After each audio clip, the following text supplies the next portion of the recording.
Lockdown का 48वां दिन है आज, और ये लॉकडाउन 3 में हम चल रहे हैं भारत में। और ऐसे में अब ये बात अहम हो जाती है कि इसके आगे हम किस तरीके से बढ़ने जा रहे हैं, किस तरीके से फेज्ड मैनर में ही सही ये एग्जिट प्लान लॉकडाउन से हम करने जा रहे हैं। और इसी संदर्भ में उम्मीद यही है, इसी संदर्भ में प्रधानमंत्री मोदी आज दोपहर 3 बजे वीडियो कॉन्फ्रेंसिंग के जरिए राज्यों के मुख्यमंत्रियों से बात करेंगे और इस पर चर्चा हो सकती है। साथ ही अर्थव्यवस्था का हाल इन पिछले इतने दिनों में काफी खराब हुआ है, उसको पटरी पर लाने की, कोरोना को काबू में करने की, धीरे धीरे सहूलियतों देने पर, इन सब मुद्दों पर चर्चा हो सकती है। यह भी पता लग सकता है कि क्या लॉकडाउन आगे बढ़ेगा, नहीं बढ़ेगा, और क्या फैसला इस पर लिया जाए। हमारे दो वरिष्ठ सहयोगी हमारे साथ इस वक्त चर्चा के लिए जुड़ गए। हमारे साथ हमारे पॉलिटिकल एडिटर अखिलेश शर्मा हैं और हमारे वरिष्ठ संवाददाता हिमांशु शेखर भी हैं। आप दोनों का शुक्रिया हमारे साथ जुड़ने के लिए। अखिलेश, क्या उम्मीद कर सकते हैं कि फोकस क्या रहेगा, क्योंकि इस बार पहली बार होगा कि सभी मुख्यमंत्रियों को साथ में शायद बोलने का मौका मिले?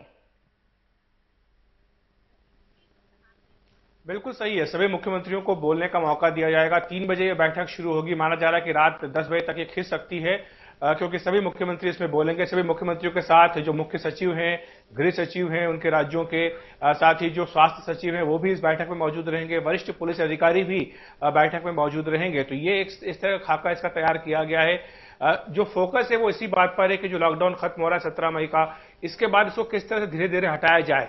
6 शहर ऐसे हैं देश के बड़े जहां पर कि करीब 50% मामले कोरोना के आए हैं, तो जाहिर है कि उन्हीं शहरों पर अब फोकस रहने जा रहा है। बाकी जगह पर गतिविधियां सामान्य होनी चाहिए। पिछली बार भी ये कहा गया था, लेकिन सामान्य नहीं हो पाई है क्योंकि सप्लाई चेन है वो पूरी तरह से बिगड़ी हुई है। तो इसको किस तरह से बहाल किया जाए, इस पर फोकस रहेगा।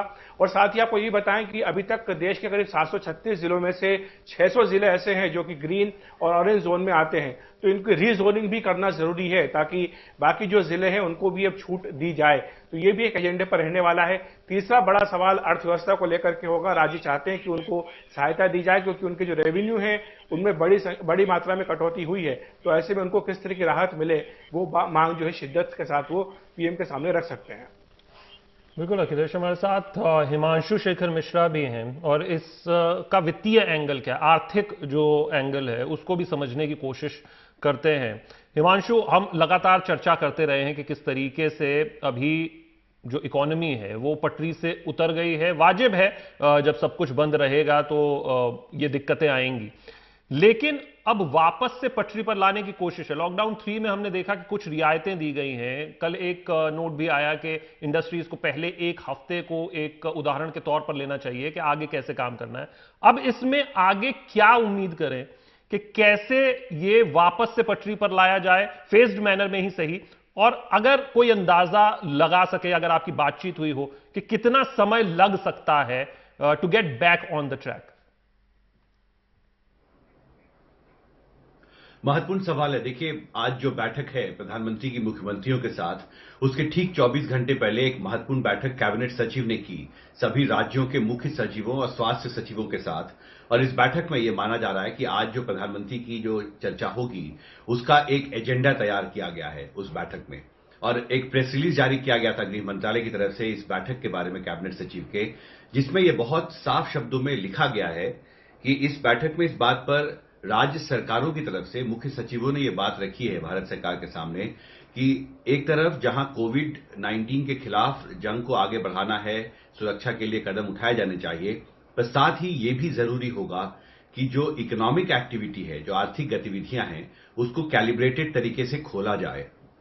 ये बात राज्य सरकारों ने एकमत होकर भारत सरकार के सामने कल जो कैबिनेट सचिव की बैठक थी उसमें रखी है, जिस पर आज आगे चर्चा होगी। और प्रधानमंत्री को अब ये फैसला करना होगा कि राज्यों की तरफ से जो ये सुझाव है कि किस तरह आने वाले दिनों में आर्थिक गतिविधियों को कैलिब्रेटेड तरीके से और ज्यादा खोला जाए, उसका क्या रोड मैप हो, उसमें क्या व्यवहारिक दिक्कतें आ रही हैं, इस पर चर्चा होगी।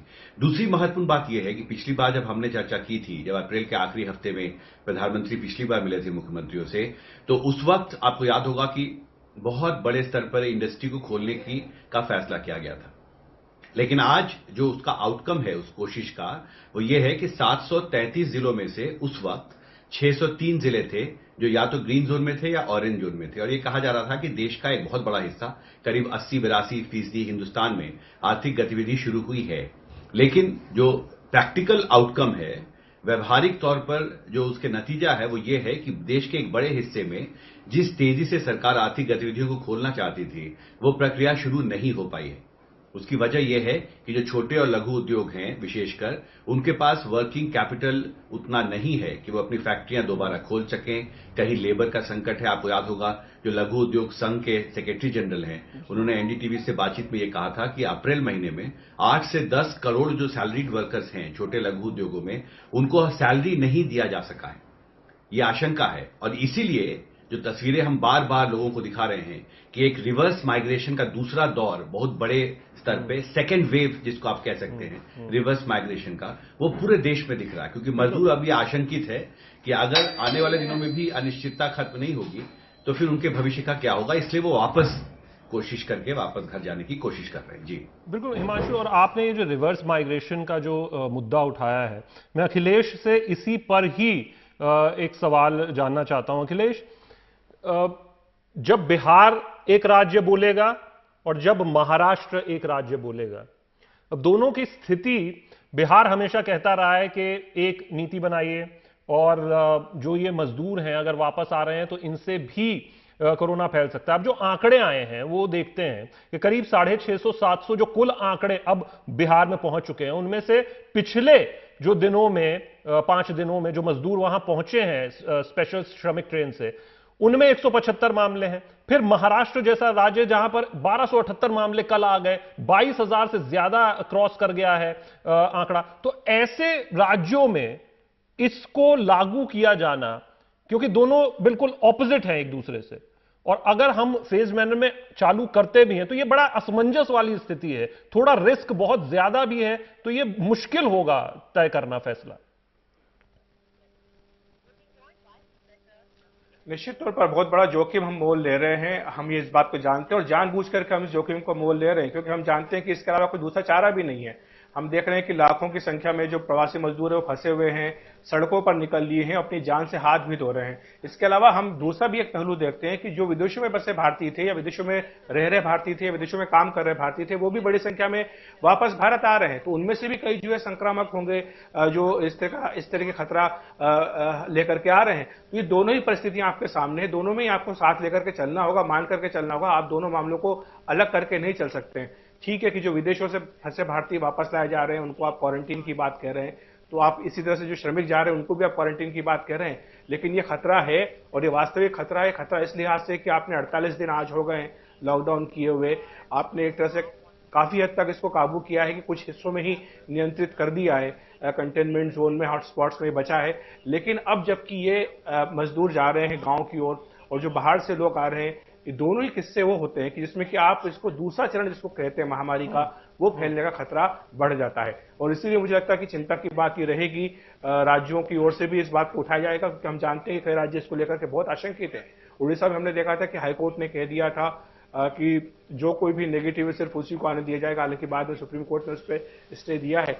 इसी तरह से अन्य राज्य भी ये चिंता व्यक्त करते हैं, हालांकि खुलकर के कोई इस बात को कहता नहीं है, क्योंकि अगर कहेंगे तो बुरे बनेंगे, तो इस बात को खुलकर कोई कहता नहीं, लेकिन हो सकता है कि इस बैठक में इस बात को उठाया जाए।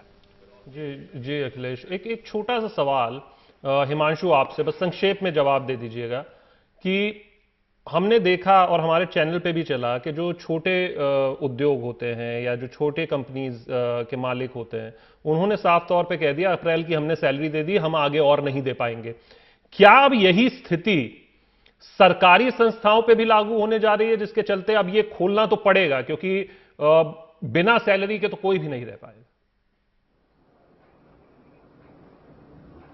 जी निश्चित तौर पर आप देखिए राजस्व की स्थिति की क्या हालत है कि सरकार आमतौर पर जो जीएसटी के आंकड़े हैं जो हर महीने सरकार जारी करती है, अप्रैल महीने के आंकड़े 1 मई को जारी किए जाने चाहिए थे, लेकिन अभी तक जीएसटी का आंकड़ा जो है वो अभी तक जारी नहीं किया गया है। मार्च में जब पिछली बार जारी किया गया था तो उस वक्त करीब 1 हफ्ते लॉकडाउन रहा था, आखिरी हफ्ते में मार्च के, और तब भी जो जीएसटी कलेक्शन था वो करीब 7 से 8 हजार करोड़ नीचे गिर गया था। तो निश्चित तौर पर इस लॉकडाउन के दौरान जब बिजनेस ही नहीं हो रहा है और आर्थिक गतिविधियां ठप हो गई हैं, तो सरकार को फिर राजस्व की कमाई कहां से होगी? और इसलिए अभी तक बहुत स्थिति मुश्किल है, क्योंकि जब तक आप आर्थिक गतिविधियों को आगे नहीं बढ़ाएंगे, इससे सरकार की कमाई पर भी बुरा असर पड़ रहा है।